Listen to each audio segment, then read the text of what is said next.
que je retrouve fréquemment dans les due diligence qu'on mène. Et pour chacun des exemples, j'ai tenté de mettre en regard la garantie que l'on pourrait obtenir dans un contrat et également s'il y a une mesure préalable qui est possible, laquelle est-elle et comment est-ce qu'on la négocie. Alors,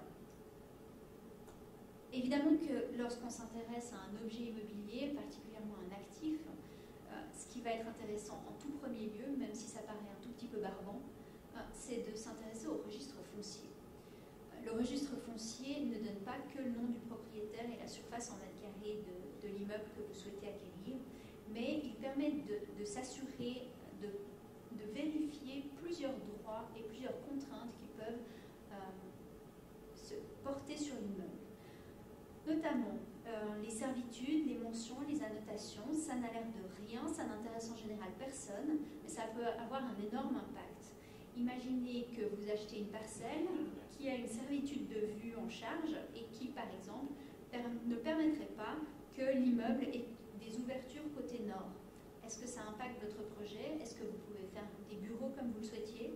Est-ce qu'une servitude de hauteur, malgré une zone à 21 mètres, une servitude de hauteur à 15 mètres, est-ce que vous allez pouvoir construire exactement ce que vous voulez? Alors, les servitudes, ce sont des éléments de droit privé. Ça veut dire qu'on peut les négocier entre parties. Et ça, typiquement, en mesure préalable, un acheteur pourrait très bien dire au vendeur, écoute, oui, j'achète ton immeuble, mais pour autant que tu ailles renégocier la servitude avec l'ayant droit. Ça se fait fréquemment. Si la renonciation est impossible, il est clair qu'on va prévoir des garanties dans le contrat de vente. Les garanties peuvent être multiples, mais en ce qui concerne le registre foncier, je pense qu'il faut en tout cas s'assurer que ce qui figure au registre foncier représente la totalité des droits, servitudes, mentions, droits de préemption, d'emption rémérés, qui pourraient avoir été conclus entre des parties.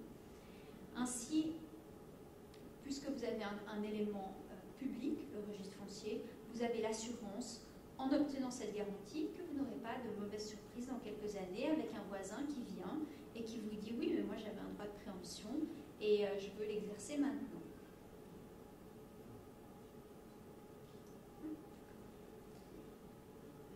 Alors, ce qui est très très important dans le processus d'acquisition, c'est la revue de l'état locatif. L'état locatif, c'est le jus d'un immeuble, c'est ce qui fait son rendement, et s'il est mal géré ou s'il a mal été mis en œuvre, on peut se retrouver face à des difficultés d'encaissement, par exemple.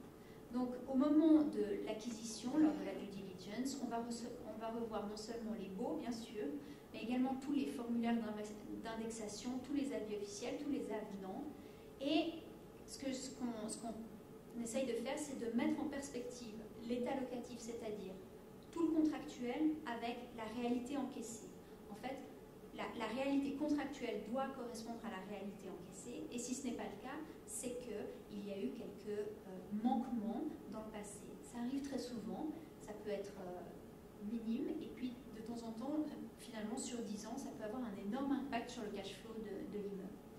Donc on va également examiner des questions spécifiques qui ont un impact sur la rentabilité. Je pense notamment au système des charges, comment les charges sont réparties, comment est-ce qu'elles sont couvertes et comment elles sont recouvertes des locataires. Alors, en regard des baux, il y a de nombreuses garanties qui peuvent être obtenues.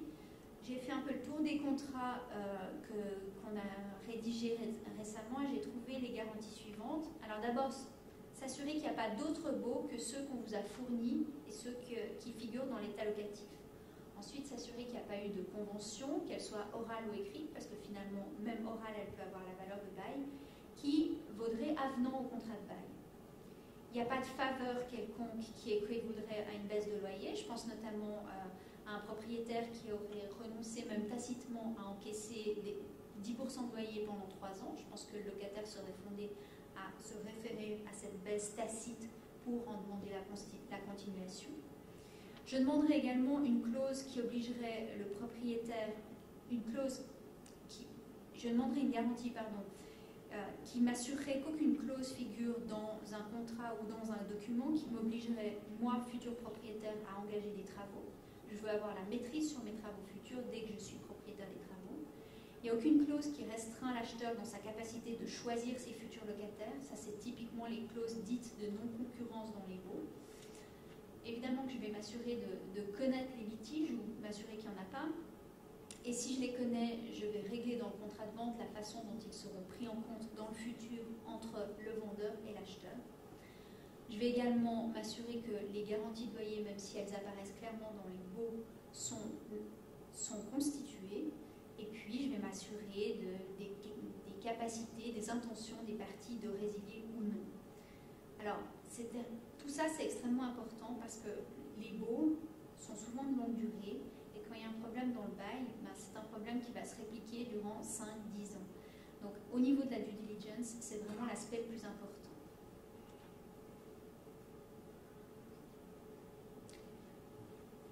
Alors, en conclusion, toutes ces garanties, vous avez vu que j'en ai passé rapidement parce que j'avais été un peu généreuse dans la préparation de ma présentation. Toutes ces garanties, c'est bien joli d'avoir des garanties sur un bout de papier. Si vous n'avez pas la garantie de la garantie, ça n'est que quelques paroles sur du papier. Donc s'il y a vraiment des problèmes à garantir, il faut aussi s'assurer que le vendeur vous assure la capacité de faire face à l'appel à la garantie. Ça peut être prévu soit par une partie du prix de vente qui sera mis en séquestre, par exemple chez le notaire si vous faites un contrat de vente d'actifs, ou alors vous vous faites remettre une garantie bancaire pour assurer l'indemnisation au titre des garanties. Donc mes conclusions, c'est entre la due diligence et la signature du contrat, vous connaissez l'immeuble souvent bien mieux que le vendeur.